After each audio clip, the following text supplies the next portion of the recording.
Hello and a very good morning. You're very welcome to today's Signpost webinar. We hope you're keeping safe and well wherever you're joining us from today. Today we're going to be talking about carbon emissions and greenhouse gas emissions from agriculture. And we're going to be joined by a number of researchers from Moore Park who are going to give us an update on the toolkit that's been developed for agriculture in Ireland, particularly around methane emissions. And we're delighted to be joined by Dr. Hazel Costigan, who is a researcher in enteric methane emissions. Hazel, you're very welcome. And also Dr. Laurence Shalloo, who is head of the Animal and Grassland Research and Innovation Programme in Teagasc. And we are also joined by Siobhán Kavanagh, who is communication specialist with the Signpost team. So you're all very welcome to this morning's webinar. I know, Siobhán, you're going to be helping us out with questions. So a reminder to anybody who's new to the Signpost webinar, there's a Q&A tab at the bottom of your screen, and you're very welcome to submit any questions to this morning's panelists. So Hazel, I think this is your first time to join us on the webinar. Maybe could you tell us a little bit about the work that you're doing in Moore Park? Yeah, thanks very much, Mark. So my name is Hazel Costigan and I am a researcher in enteric methane emissions down in Moore Park. So I focus mostly on the feed additives to reduce emissions, but we'd also look at genetics and grazing management as well. Brilliant. And Laurence, you've been working in this area for some time. Obviously, the challenge is still there for reducing emissions from agriculture, but there's some really positive progress being made there by Irish farmers. Yeah, Mark, I suppose if you look back, 5 years ago, we would have probably been quite despondent about enteric methane and what we could do about it. But, I think the program that has been in place for the last 4 or 5 years in conjunction with other work done in Ireland and internationally is telling us that there is progress that can be made. And I think that's what you're going to hear today, that there is progress that can be made. Some of that progress is near to delivery, and more of it's going to take a little bit more time to get delivery mechanisms. But for me, the big thing here is where we would have been a little bit despondent about enteric methane.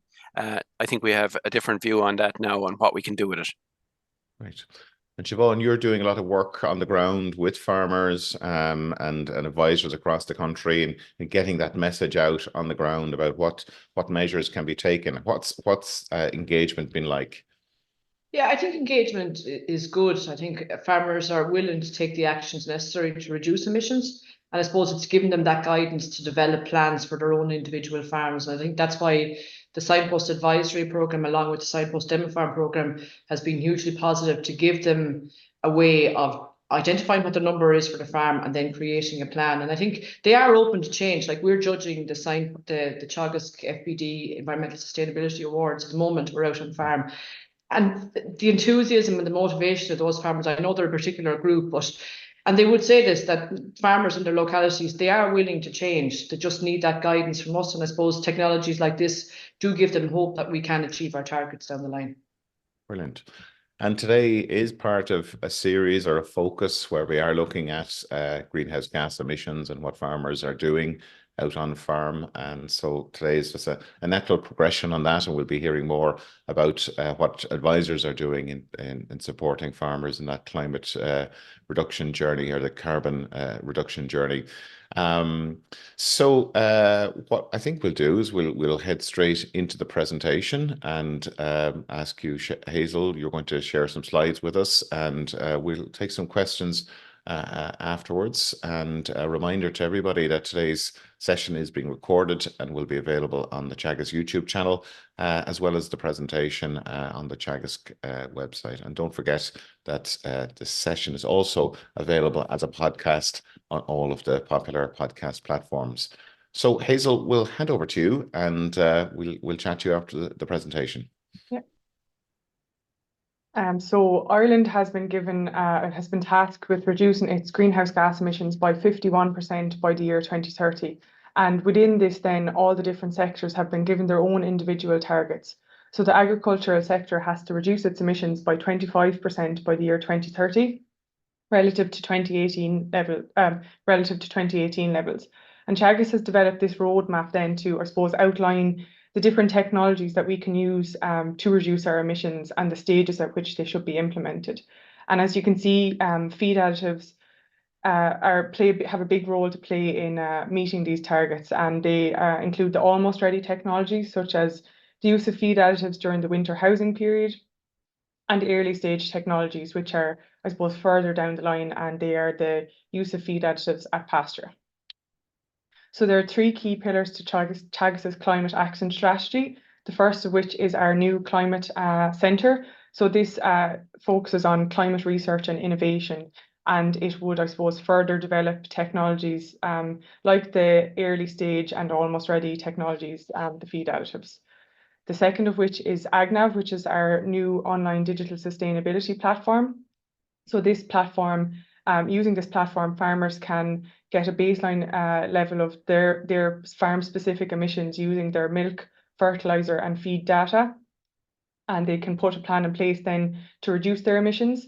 And the last of which then is the Signpost Advisory Programme, which is a cohort of 120 farmers that are, I suppose, flagships for climate action initiatives. And these farmers are tracking their emissions with a commitment to change by putting an action plan in place. And they're supported by a dedicated team of signpost advisors. And it's hoped that we'll be able to increase the number of signpost farms to 50,000 by the year 2030. So in terms of our agricultural greenhouse gas emissions then, enteric methane accounts for 65% of our emissions. So reducing our enteric methane emissions will have a huge role to play in whether or not we can achieve the targets set out to us. So that, I suppose, that forms the basis then of the research programme that we have in place in Moorepark, which is to, I suppose, improve the understanding of enteric methane emissions in our grazing dairy systems, and then ultimately to develop solutions to reduce it. So at present, when a country doesn't have enough, I suppose, of their own methane data, they have to use an internationally derived methane conversion factor. And this is calculated by multiplying the gross energy intake of the cow, which is the energy that she uses to produce milk, to support pregnancy and to gain body weight. And that gross energy intake is multiplied by this standard emission methane conversion factor of 6.3%. So this figure assumes that 6.3% of all the gross energy intake that an animal consumes is used to produce methane. So methane is actually an energy intensive process for the cow. So I suppose that's how we currently calculate our national methane emissions. And what we're doing then in Moorepark is comparing that to, I suppose, measured data. So we measure methane using green feed machines. So this is a trailer mounted green feed machine. So how it works is the cows voluntarily visit the machine a couple of times a day, and there's a feed bin which drops concentrate feed into the hood. So when the cow goes in, an RFID reader scans her ear tag, and if she's due a feed of concentrate, it will drop a small quantity of concentrate into the bin, and then a fan works to take a sample of her breath while she's in there. This breath sample is then analysed for methane concentration. So my colleague then, Dr. Ben Lahart, measured methane using the green feed machines across the grazing season back in 2021. So what he found was that there was a huge seasonal nature to methane output in grazing dairy cows, with the average methane conversion factor was 5.2% over the course of this study. And what we're using at the minute in the national inventory is a figure of 6.3% that I spoke about previously. So there's I suppose a bit of a difference between what we're currently using and what's being measured our cows are measured to produce on farm. And this study was published in the Journal of Dairy Science earlier in this year. So this just shows, I suppose, the difference between the calculated and the measured methane throughout the grazing season. So in the spring, there was a 40% difference between calculated and measured methane. In the summer, this was 20%, and in the autumn, the methane was similar between the prediction equations, and that was measured using the green feed machines. So I suppose it's important to note that the study I just spoke about is just one study, but when we looked at all the different studies that have been taken place under grazing conditions in Ireland to date, the average methane conversion factor was about 5.8%. So there's still a significant difference between, I suppose, 5.8 and 6.3%. So our methane is, I suppose, currently being overestimated because our models don't take into account the genetic improvement of our herd and the quality of the pasture that our animals are consuming. So in terms of mitigating methane then, there are 3 key areas, the first of which is breeding, grazing management, and then feed additives. So I'll just touch on grazing management first. So based on the study that Ben carried out, methane is, I suppose, considerably lower during the spring. And this is because the spring grass contains less fibre and it's more digestible. So one way to use grazing management to reduce your methane would be to utilise the high quality spring grass. So getting cows out to grass early where possible. Then in the mid-season and in the autumn, we can reduce methane by ensuring that the animals are grazing high quality pasture. So putting them into covers of 14 to 1600 kilos of dry matter per hectare. And I suppose one of the focuses for us going forward will be to collect more on-farm pasture quality data so that I suppose we'll eventually be able to incorporate grass quality into our national methane prediction equations. In terms of breeding then, another study that was done by Dr. Ben Lahart was to compare 2 different cohorts of cows. So a high EBI cohort, which is the elite cows, which had an average EBI of €233, with a group of national average cows which had an average EBI of about €133. And the high EBI cows produced about 8% more milk solids than the national average cows, but they didn't produce any more methane, or not significantly more methane. However, when we, I suppose, predicted these cows' methane using the models that we use in our national inventory, the high EBI cows were predicted to have significantly higher methane. And this is because methane, as I touched on in the first slide about the gross energy intake multiplied by the methane conversion factor, our models assume that if cows are producing more milk solids, that they're also producing more methane. But this study showed that it's not necessarily the case. I suppose within then all the studies that we've done to date, we've noticed that there are cows that are consuming the same amount of feed, they're producing the same amount of milk solids, they weigh the same, but some of the cows would produce considerably more methane than the others. So I suppose one of the questions that we ask ourselves is, how much of this variation is due to genetics? And can we measure it on farm? Because eventually the hope is that we'll be able to directly select for low methane emitting cows. But the challenge with this is having enough data to include it in the likes of the EBI. So now I'll move on to the feed additives. So I suppose, what do we want from a feed additive? A feed additive must be capable of reducing methane. It must be easily delivered to the animal. There can be no effect on performance. Palatability issues should be kept to a minimum. There can be no food safety or milk residue issues, and we should be capable of accounting for it in the national inventory. So those are the must-haves. In terms of desirables then, it would be desirable if the additive was low cost, if it also increased performance in cows, if it was a natural origin, that would be great. And I suppose if there was the potential to combine it with other additives to get a greater reduction in methane. So there's a significant programme of work ongoing in Teagasc. So we look at additives and we look at the effect that they have on enteric methane, on animal performance, on residues in the milk. And we're also, I suppose, have a greater focus on how we deliver these additives to grazing dairy cows. So we've tested lots of additives to date. Some of them have shown little impact and others then have shown significant promise. So I suppose what we're focusing on is trying to find an additive that's compatible with grazing systems. And there has been an awful lot of research done to date. I suppose the 2 standout additives have been Asparagopsis, which is a red seaweed, and 3-Nop, which was created by the Dutch company DSM. And this was a review paper that was done by a group in New Zealand. So it lists all the different additives that are available and it ranks them, I suppose, in terms of their methane reduction potential. So as you can see at the top, 3-Nop and Asparagopsis, the red seaweed, are coming out on top in terms of their methane reduction potential. And there's an awful lot of papers there to back that up. But it's important to note, I suppose, that all these, or most of the studies that have been undertaken to date, have been in TMR or indoor feeding systems where the cows are indoors all the time and it's relatively easy to feed the additives in comparison to a grazing system. So Trinop is the first additive that I'm going to go through. So it's the long name, I suppose, is 3-nitrooxypropanol, and it was approved for use as a feed additive in the EU in 2022. And there's over 50 papers published to date reporting reductions in methane of about 30%.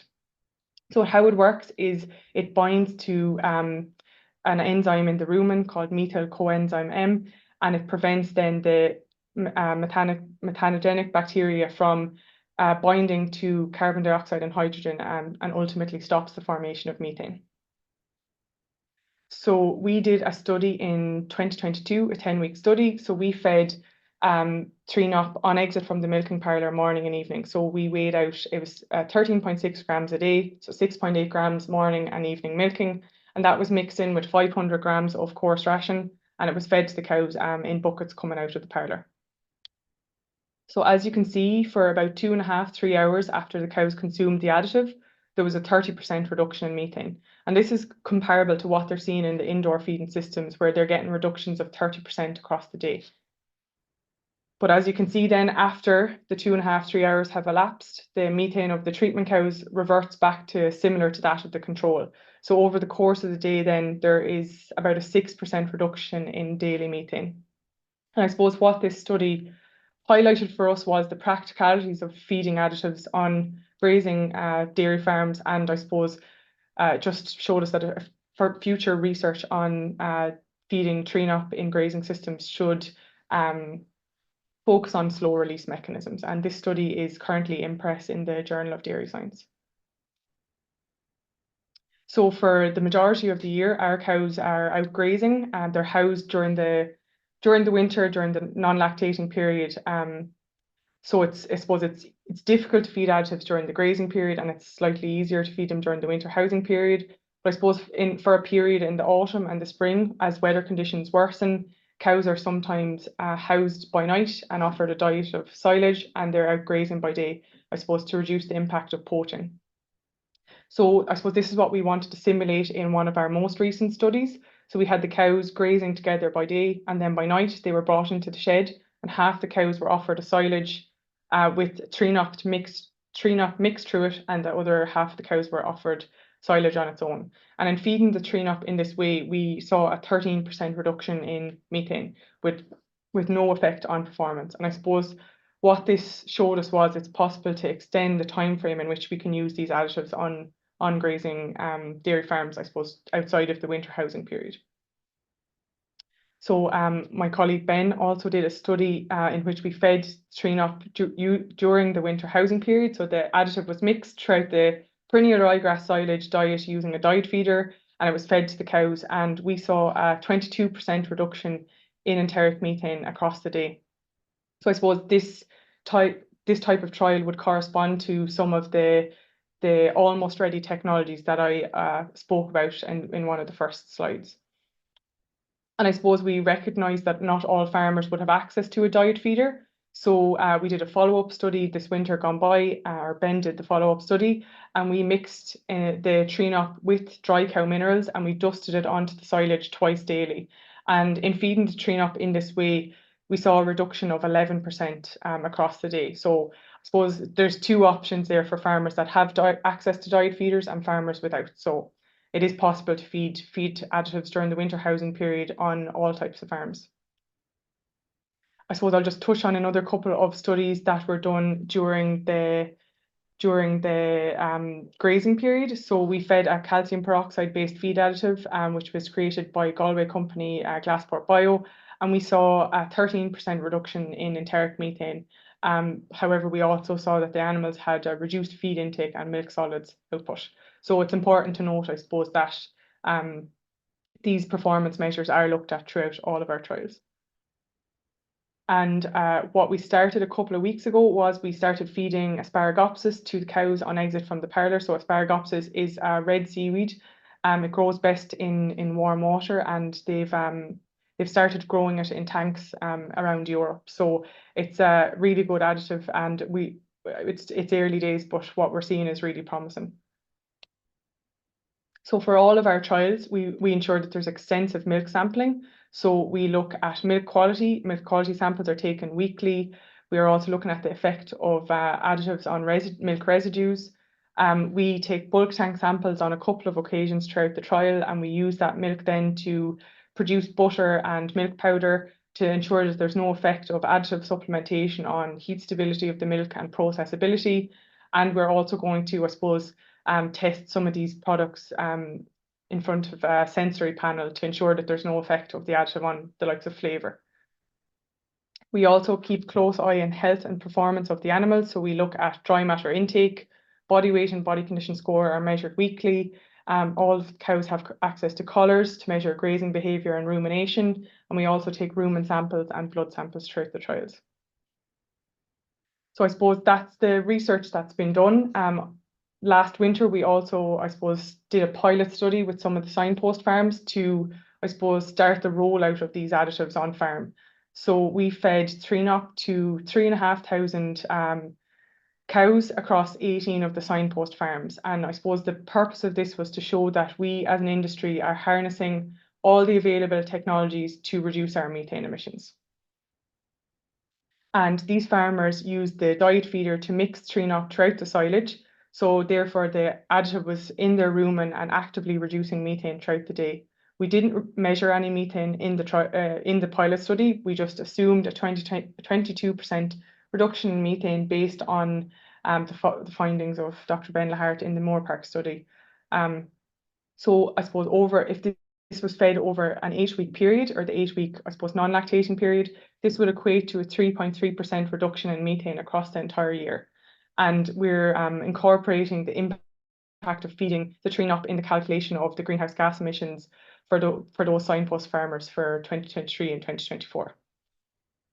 I suppose just to circle back then, I suppose as the saying goes, you can't manage what you don't measure. And I suppose AgNav will have a key role to play in helping us to, I suppose, track the farmers that are using additives. We'll incorporate the additives into AgNav, and we'll be able to measure then the mitigation potential of the farmers that are using the additives.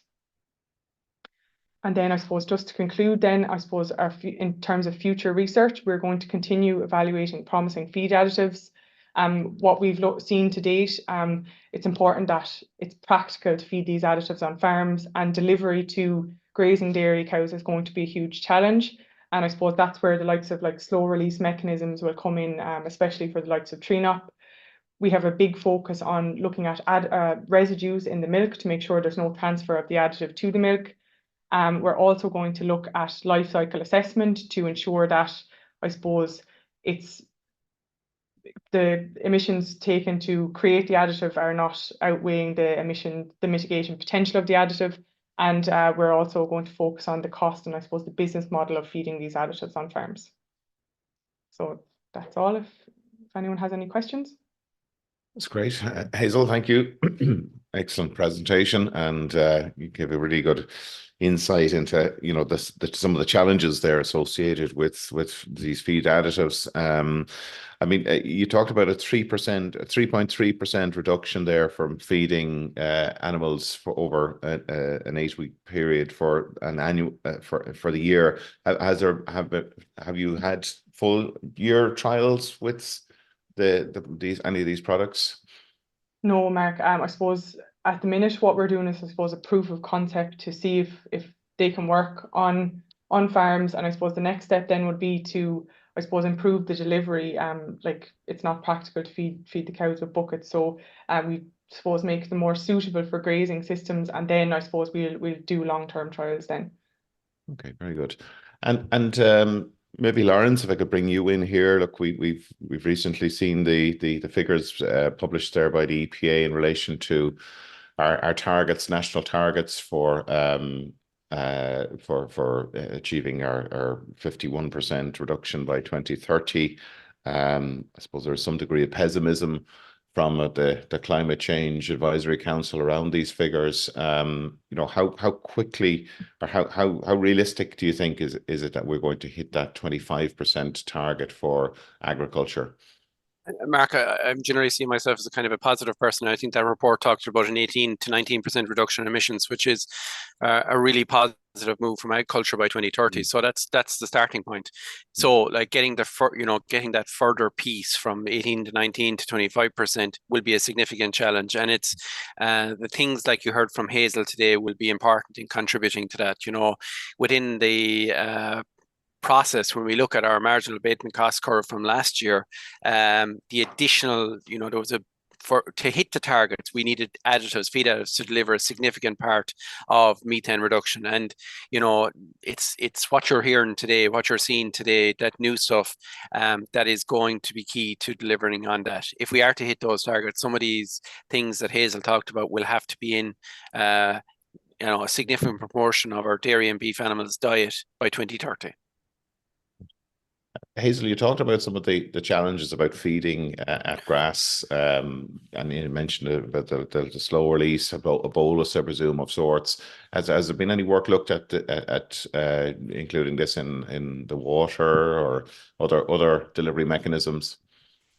I suppose that's a question that we get asked all the time, is about what about putting it in the water. So I suppose the quantity of water that a cow would consume varies, I suppose, definitely between cows, but also from a day to day, depending on the temperature, the grass, the dry matter of the grass. So it'd be very hard to regulate how much additive that they were consuming if that was put through the water. So it is, I don't think it's a runner. I suppose in addition to that, there's downstream effects of putting things into the water, like there'd be birds and wildlife and things like that drinking that water too. So and it would go into the groundwater. So we just have to, I suppose, those are the barriers to putting it through the water. And Hazel, just come in on that, like even if you think about the EFSA approval, I think for Bovaer, for example, I think is a maximum of 80 milligrams per kilo of dry matter intake. And, the precision we need, to deliver that would have to happen through, a feed application in the milking parlour or something. The water variability, as Hazel said, is huge. So that would be a problem, Mm-hmm. And just on the persistence you talked about there, Hazel, it getting into the ecosystem, are there any concerns attached to that? I don't think so, Laurence. Maybe you can come in on that. I don't. Yeah. Yeah, absolutely. No, obviously every product that we be looking at, we need to take that into account, and they'll have to go through EFSA approval, like we've seen with Bovaer for dairy cows. It's not there for beef animals yet, but it will be there pretty soon, we expect. It's just been approved for the US. So all those considerations would be taken into account for those type of products. The other important thing here is a lot of the stuff that we're looking at, whether it's essential oils, whether it's fats, whether it's the seaweeds, a lot of these are natural products that are not chemical products, which would have, I suppose, less rigorous need for those types of questions to be asked. Actually, there's a question that came in from one of our audience members around how suitable or acceptable would this be for organic farming, or has there been any consideration of that being made? So I suppose it very much depends on the product, So the Bovaer product, we've actually looked into this as part of the work we were doing with Siobhán and with Siobhán and Tom and the Signpost team, and no, Bovaer wasn't in that. It was not seen something that would sit in with the organics. But a lot of the other products, the Asparagopsis, the other products, they're all natural products. I would say would be much less of an issue in an organic system. Hazel, you talked about the let's say the impact on the technical impacts of reducing greenhouse gas emissions or methane emissions. Have you looked, or has anyone been looking at the economics of this, and how well is this going to sit within an Irish context? Laurence is probably better. Johnny, Yeah. look at the economics. Yeah, so it's a very, very, very important question, and I'm sure that Siobhán and Tom are probably laughing there in the background, because it was very much something that came to our minds very quickly when we started thinking about the pilot project with the Signpost farms. 3,500 cows for 8 weeks. You'd say to yourself, okay, that's not very significant, but it gets to very significant money very, very quickly. So it's a very important question, Mark. If there's no performance benefit, if there's no health benefit, if there's no other benefits that we're seeing at an animal level, then the question for any farmer, dairy farmer, beef farmer, sheep farmer is, what's, what do I get out of it? And that's where we need to start having serious conversations around whether it's cap, whether it's market support, whether it's direct consumer support. That's where the rubber will hit the road. But I suppose for us, the focus has been getting those technical solutions evaluated and validated from an Irish context. And then at that point, we can also be having a really serious question is, can these commercially be used, or is there a financial incentive to use these? And I expect that, if this is accepted technology, that the costs will come down over time. I'm sure once if production systems get into place. Siobhán, we're having a lot of questions coming in here, a lot of interest in today's topic. Yes, plenty of them. A lot of questions around the cost of it. I suppose there have been one or two direct questions around how much did it cost, say, for an 8-week feeding period on that trial for individual farms. I don't know, Brendan or Hazel, do you want to take that direct cost of it? I know you've talked about the affordability and incentives of it, but at the moment, what is it costing? I suppose the question. Was it Laurence, 15 yeah, no problem. So roughly for that eight-week period, it was somewhere between 13.50 to €15 to per cow, to do that study for that each cow per day, for that period, for that full period of time. So that was the cost. When we spoke to the farmers afterwards, they would have seen that there would have been very little, I suppose, additional work, I think was the comments that they made with it. So from that point of view, it can be either mixed in with your dry cow mineral directly, or it can be put in separately when you're mixing your TMR.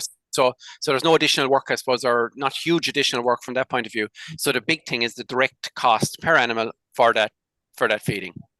Yeah.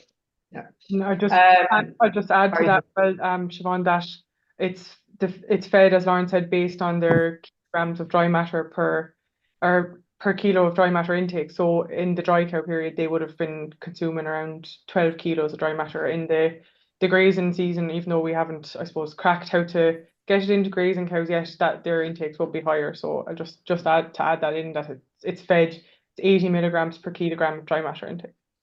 Okay. Probably another important one to come into, Sean, just, when Hazel talked about a 6% reduction per day during the grazing season, obviously, whatever cost you put on that, it's going to be extremely difficult to get that to make sense. So obviously, for that to make any sense at all, whoever is going to pay for it would need those reductions have to be increased. Okay.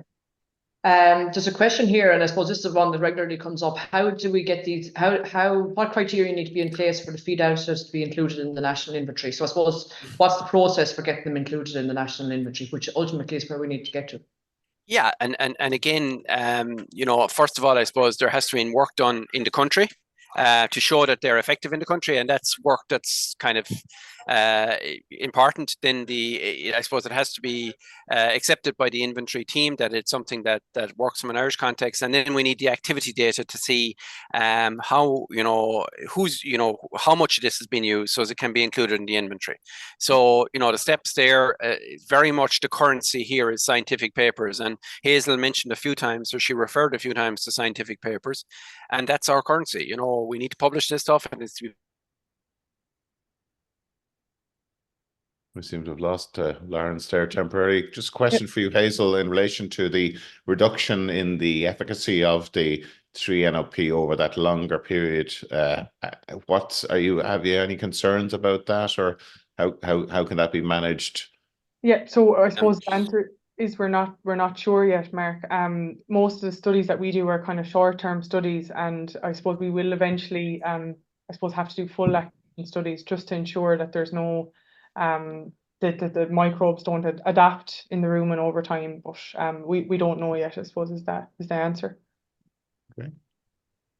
Mark, maybe as a follow-on question to that one about getting feed additives into the industry is to be included in the Board B quality assurance scheme. And I can't talk for Board B, but I would imagine it needs to be recognised in the inventory before it would be included there. But maybe Laurence might comment on that. So yes, it's included as part of the carbon footprint section of the quality assurance scheme, I'd imagine. 100%, Siobhán, and that's something that will be worked at. We're actually currently in the process of getting it into AgNav, so that as part of your mitigation strategies when you go into AgNav, that you can include the inclusion of an additive, and it'll have to be specific. You know, each additive will have a different effect, so we'll have to be specific on the additives that are included. Yeah, so we would see these running in tandem. That once they're in the inventory, they can go into AgNav and vice versa. Yeah. Can the feed additives be included in dairy nuts? Yeah. Is there an impact on processing? So I suppose this was a question that came up for us a good bit initially. When we did the first study with the Bovaer in the summer of 2022, I suppose we were afraid that by incorporating it into the pellet, that the heat and the pressure in the pelleting process would damage the efficacy of the additive. So we said at that time it would be safer just to feed it with a coarse ration. Now it's since come out that that is not the case, and that they can pellet it relatively well. So I suppose just a point to add to the fact of incorporating it into the pellets, like that's probably the way we need it to actually get it to work on farms. Like it has to be simple for the farmer. It can't really produce any extra labor for the farmer. So putting into the pellet is probably the best way forward. But I suppose just pellets are formulated to contain, I suppose, enough minerals and vitamins and all that for like a 2 kilo feeding rate. So you'd also have to include enough additive, I suppose, the daily additive allowance for the cow in that 2 kilo feeding rate. And farmers would feed the 2 kilos or the 1 kilo or whatever for the majority of the year. But if you run into a drought or anything like that, you'd have to increase the feeding rate up to 4 or 5 kilos. So at that point, then you're probably overfeeding the additive to the cows. So I suppose that's going to be a challenge going forward too. Like, would farmers need to have a second feed bin that they kind of use in case of emergencies? I'm not sure, but that's one of the discussions we've been having. Okay. And the boluses then, are they an option? Because there's we know if they've worked for minerals, is there potential there with boluses to carry the additive?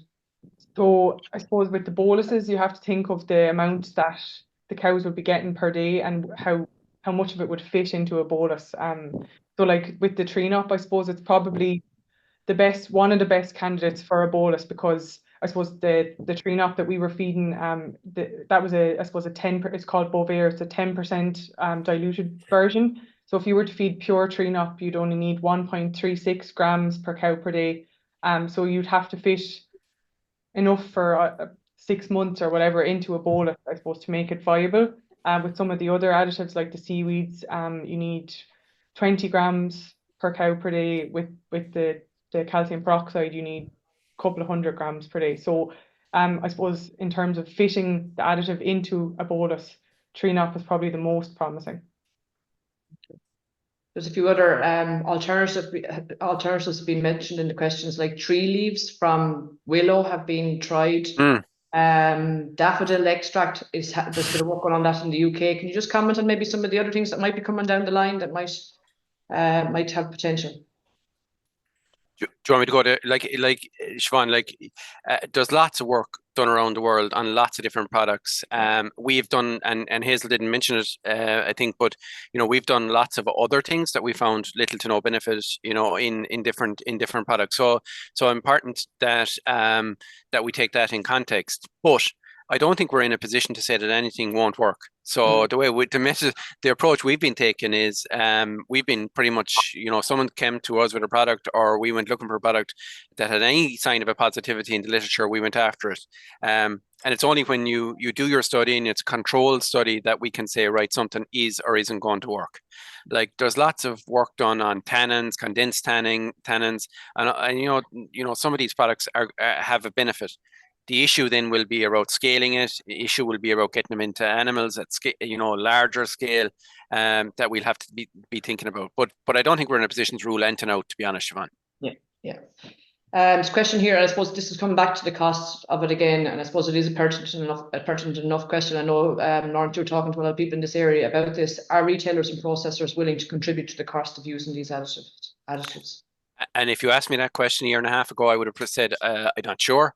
And if you ask me now, I'd say I definitely think there is definitely movement in this space. You know, there is definitely movement in these schemes. And we talk about scope 3 emissions and CR, you know, science-based targets to reduce emissions, and that's changing the dial or moving the dial in terms of the requirement for some of these companies to reduce their footprints and their overall emissions. So that's changing the narrative and changing the willingness to be part of the solution and invest in part of the solution at farm level. Okay. I know there's been some. Sorry, Mark, go ahead. Sorry, go ahead, Siobhán.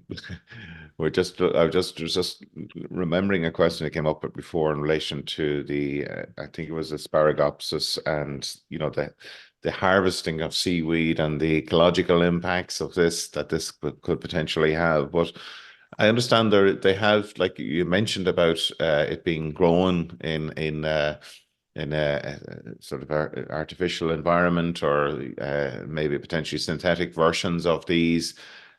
Just could you maybe talk to us a little bit about those, how those concerns are being allayed? Yeah, so I don't know a huge amount about the environmental impact of actually harvesting it, but I do know, I suppose the Asparagopsis that we're using for the trial at present was grown in tanks by a Swedish company. So I suppose by growing it in the tanks, they can, I suppose, produce a controlled, consistent product.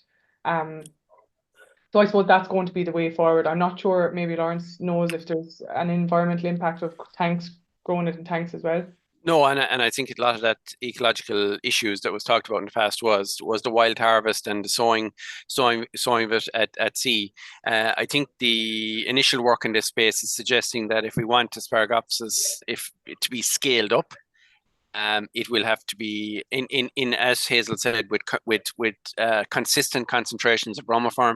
It will have to be within potentially within in tank environments, and that's something that there is significant work going into at the moment across Europe and globally in Australia as well, looking at ways to get that material in a form that is consistent. And I suppose the biggest issue there has been with Asparagopsis over the last 3 or 4 years has been to getting enough of it. It's been quite limited in supply. And I suppose that's important, Hazel, that we mentioned Future Feed here, which are an Australian company who I suppose have done the vast majority of the running with Asparagopsis.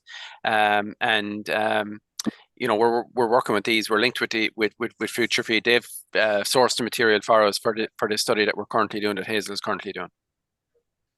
Which maybe there's a business opportunity for some Irish company there. The demand for this is likely to increase in the future. Just a question there in relation to the bromide and health effects of Asparagopsis. Any concerns there? So I suppose again, it's a very valid question, and that's part of what we're looking at in terms of the residue part, of that material transferring into the product. So that's something that we will be very keenly looking at. Hazel mentioned that we're producing cheese and powders and butter from this product, and the intention then is to be able to look at go into much more detail then on these materials and on these products to see are we seeing any residue coming through.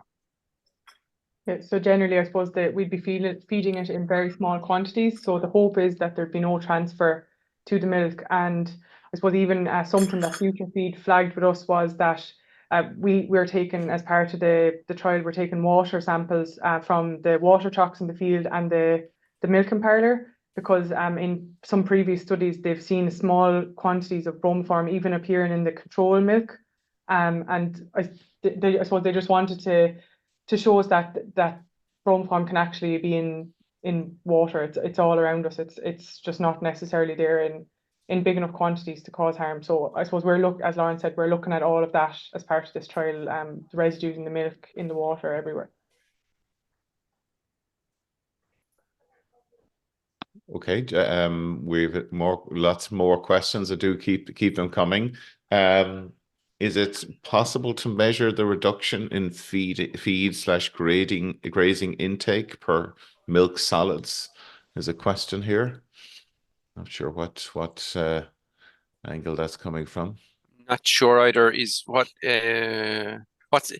so yes, we can measure intake. I suppose what we do is we measure intake using a technique that's called an N-alkane technique, which is basically putting in a tracer into the animals and measuring intake or estimating intake based on that tracer.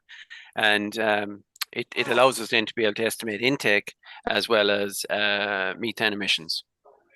Okay. Hazel, you mentioned early on that there's significant energy cost associated with producing methane in the rumen. Would you have expected, like if you were cutting back on the quantity of methane that's being produced, that there would be more energy available for milk production or output?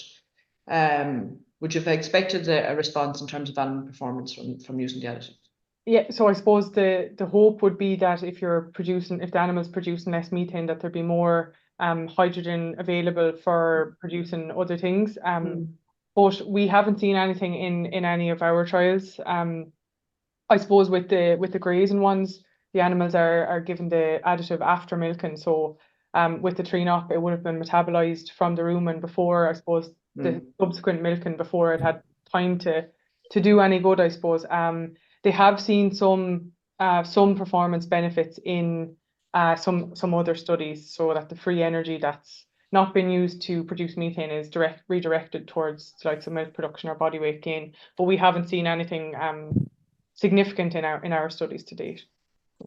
And intake, likewise, there was no impact on intake. No, sorry, in terms of the additives. Yeah. Yeah.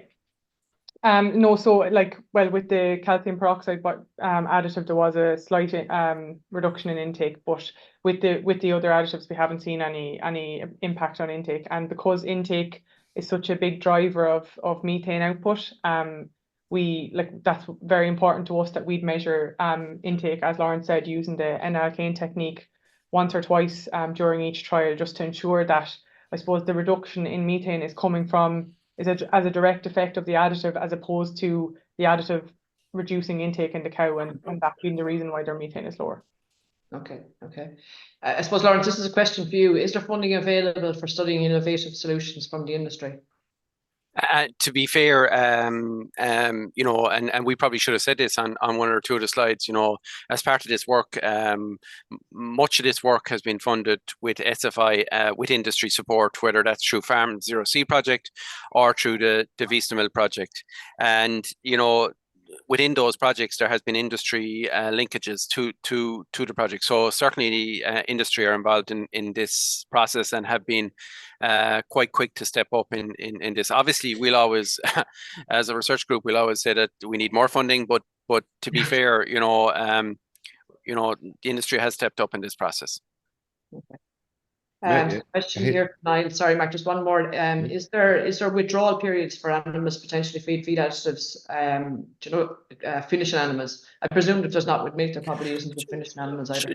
Just to go back to Bovaer. Bovaer is not approved for use in beef animals. So just to be clear, so we'll have to wait EFSA guidelines on that. From the dairy side, no, there's no withdrawal. Obviously, it's part of the process. One interesting fact though, and we found that from all our studies, we stopped feeding the product and the following day the methane is back up to where it was. So it just shows you how quickly the rumen just goes back to where it was. So it's almost immediate. And just on that, you talked, Hazel, about the breeding, the grazing management, and the feeding. Then, as it's three areas of focus. Can you comment on breeding as a permanent solution versus the need to continuously feed the additive, and just building on that sort of temporary nature of or temporary effect of these additives? Yeah. That's a very good question, Mark. So I suppose there's no silver bullet here. We need a combination of grazing management, breeding, and feed additives. And as Laurence just touched on there, like when you take out the additives out of the diet, their methane reverts back to normal. And when if you have them in lovely lush spring grass and you put them into high covers, their methane's going to go up. So I suppose breeding provides the only, permanent cumulative solution to reducing methane. The challenge is getting enough data to actually include methane in the likes of the EBI. Like if you think of all the data that we get each year in terms of the milk data and fertility data on ICBF, like hundreds of thousands of records, but we can only measure 30 to 40 animals with one green feed machine. So like data availability is a huge challenge. So we need to scale up methane measurements, and maybe we'll be able to come up with some sort of a proxy for methane. So like looking at the fatty acids in the milk or something like that, and that might give us an idea of ranking cows based on their methane, and we could breed then from those cows. But I suppose breeding provides a permanent solution. It's just how do we get there quickly? So in the meantime, we just need a combination of all three measures. And Hazel, just to maybe add a little bit to that, like I suppose one of the most really interesting results that in the paper we published this year showed us that, and you went through it, which means that our EBI actually is probably delivering reduced methane than we thought. Now, our models aren't picking this up yet, and this is no criticism of the inventory or anything like that, because we've never told the models that genetics might be having an effect on methane. So that's the first thing that's really exciting. Breeding could be giving us a benefit, we think is giving us a benefit that we didn't really know about it. So that's the first thing. And the second thing is, yeah, we want to directly select for methane, and that's something that Hazel talked about, but we do now have the carbon subindex included in all our indexes. And that's a really important part, because what that does is it takes account of greenhouse gas emissions in our breeding policy. So, that is going to be important as we go forward. Breeding is something that is going to be really important this race. It is going to be take a little bit of time to deliver, but it's going to be really strong when it does start to deliver. I know you spoke about the focus is largely on the dairy systems. Question here in relation to sheep. Are there any trials having taken place in relation to sheep, or any issues anticipated there? Yeah, and Mark, there's been lots of work done on beef and sheep, and maybe that's a story for another day. But a lot of the products that we're talking about here are also being worked on with sheep and beef. And again, the story with those are very similar.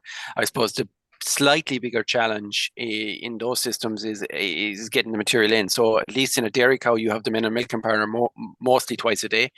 With beef and sheep, that's a little bit trickier. So the bolus to slow release, the mechanism of getting it into the animal, will be more important in those environments. A question there in relation to monitoring the microbes in the rumen and gut, and could this be a route to reduce methane? Hazel, do you want to take that? Yeah. So I suppose, we do take rumen samples as a standard, as part of our trials, just to look at the different volatile fatty acids and microbes in the rumen, and to see, I suppose, the effect that the additives would have on those microbes. And we do that as well with the grazing trials, to see if the microbial or the VFA population differ based on the grazing treatment they're on, or even based on their genetics. So if there's high methane emitting cows and low methane emitting cows. Taking the rumen samples is pretty intensive on the cows. So it's a challenge to do that. And I suppose to scale that up would probably be an issue. But by looking at their microbial population, we can identify cows that are low methane emitting cows and high methane emitting cows. So it's a good thought process in theory, but so executing it is probably a challenge. Mm-hmm. So I think it's a very pertinent question here. I suppose we're waiting for these feed additives, and a few questions around it. One is to know when realistically can we expect the feed additives to be available on the market? And then secondly, we can't wait for feed additives to be on the market to take action. I suppose there's a lot of other things that farmers can be doing. What are the couple of key things that farmers should be doing until we have these feed additives? When are they likely to come and be realistically available on the market? And then secondly, what are the things that farmers should be focusing on right now? And to be honest, I suppose the quick answer to that is Bovaer is just about there on the market now. Probably supply would be an issue. So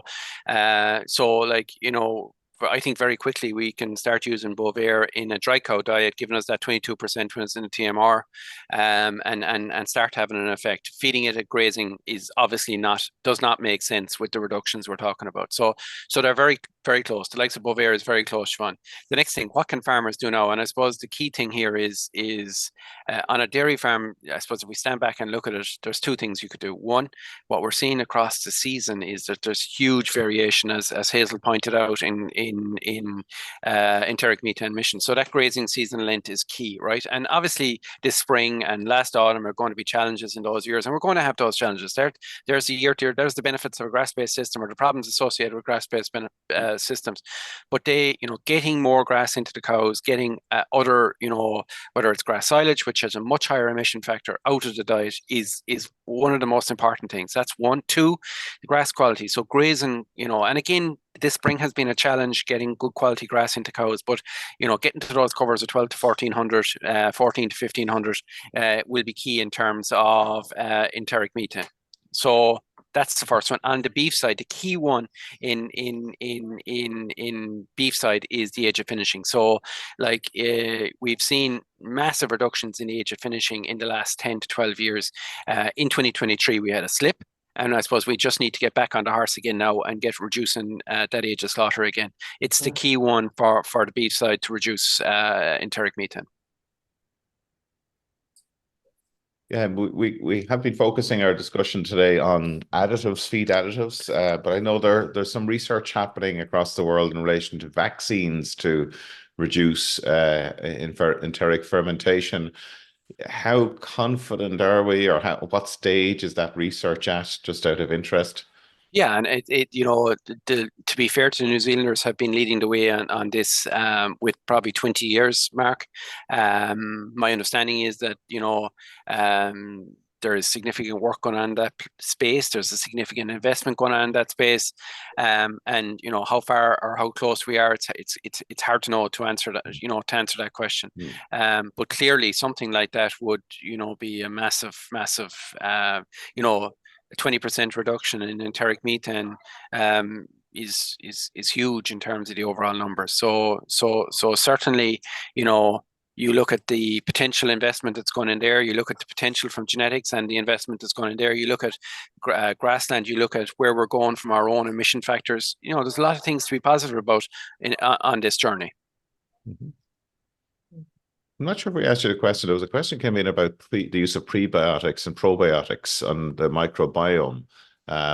We hear a lot of promotion of these for human health, but has there been much work done in terms of methane reduction? There is some. There's one or two studies have been done here. There's significant work going on in New Zealand, and again, it's like a lot of this work. The answers can be mixed. Some products work brilliantly, and then for the next study they mightn't work at all. So getting a consistent reduction across a number of studies can be a challenge for some of these products, and that's why I think Hazel drew the attention to Asparagopsis and Bovair as being the two products that have shown consistent reductions across a whole range of different studies, and that's what we need. We need products that are showing consistent reductions across ranges of different studies. And it's fair to mention a product, a nitrate, is another product that has across a lot of studies has shown up 10, 11, 12% reduction in enteric methane. Excellent. Okay, we're coming near the end. Siobhán, do you have any last there's been a couple of questions about methane from manure management. So, all right, we've talked primarily about enteric methane emissions, but I suppose the question to either Laurence or Hazel is what solutions do we have there at the moment to reduce emissions from methane? Or methane emissions from slurry? Yeah, and to be honest, Siobhán, it's an area, if you can get excited about an area, this is one that you could get excited about, because there's some really nice studies now, Irish studies showing, again from the group in Galway, Glassport Bio, that that they have a product that has shown, and papers published showing a 78% reduction in manure methane, which is quite significant, you know, and a dairy cow produces roughly 12 and a half kilos of manure methane per year. So a 78% reduction in that is huge. So, you know, if you think about treating a tank of slurry versus treating an individual animal, it's a lot easier to treat a tank of slurry. So I'd be very positive about what can happen in that space. But again, it'll come down to the economics and, you know, where's that funding going to come from to invest in these at farm level. Okay, we're just up on time, I'm afraid. Thank you so much, Hazel and Laurence, for joining us this morning, and Siobhán, thank you for helping with the questions. And thanks to Mary in the background for helping us with the technical side of things.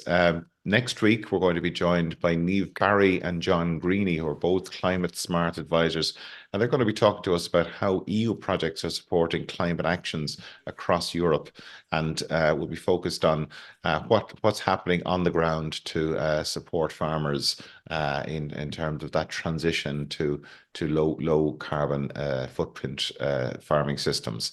So until next week, we hope you have a lovely weekend. And don't forget to vote. Today is a very important day for at a European and local level. So do take your chance to have your say in terms of the future of our electorate. So until next Friday, we will talk to you in a week's time. Okay, thank you.